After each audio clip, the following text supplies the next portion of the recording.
بسم اللہ الرحمن الرحیم۔ انایاز وائس میں آپ سب کو خوش آمدید۔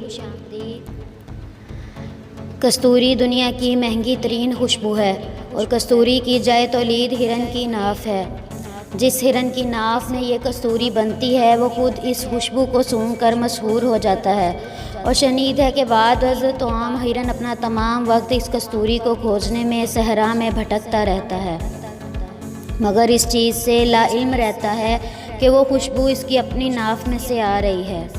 ہرن کی لا علمی پر آپ یقیناً ہنسیں گے، یہ آپ کا حق ہے، مگر خدا نے ایسا کام صرف ہرن کے ساتھ ہی نہیں کر رکھا، بلکہ گھوڑا وہ طاقت ہے جو طاقت کو ناپنے کا بھی معیار ہے۔ یہ موٹر اتنے ہارس پاور کی ہے، یہ تو سن رکھا ہوگا آپ نے، مگر ایک روایت ہے کہ بروز قیامت گھوڑے کو پتہ چلے گا کہ اس کے پاس کتنی طاقت تھی۔ آپ گھوڑے پر بھی ہنسنے میں حق بجانب ہیں، مگر ایسا کام صرف گھوڑے کے ساتھ ہی نہیں، آپ کے ساتھ بھی ہے اور میرے ساتھ بھی، کیونکہ حدیث سرور دو عالم صلی اللہ علیہ وآلہ وسلم ہے، جس نے اپنے آپ کو پا لیا اس نے اپنے رب کو پا لیا۔ بے شک مگر خود تک رسائی اور معرفت نہ مجھے ہے اور نہ آپ کو۔ سوچئے گا ضرور۔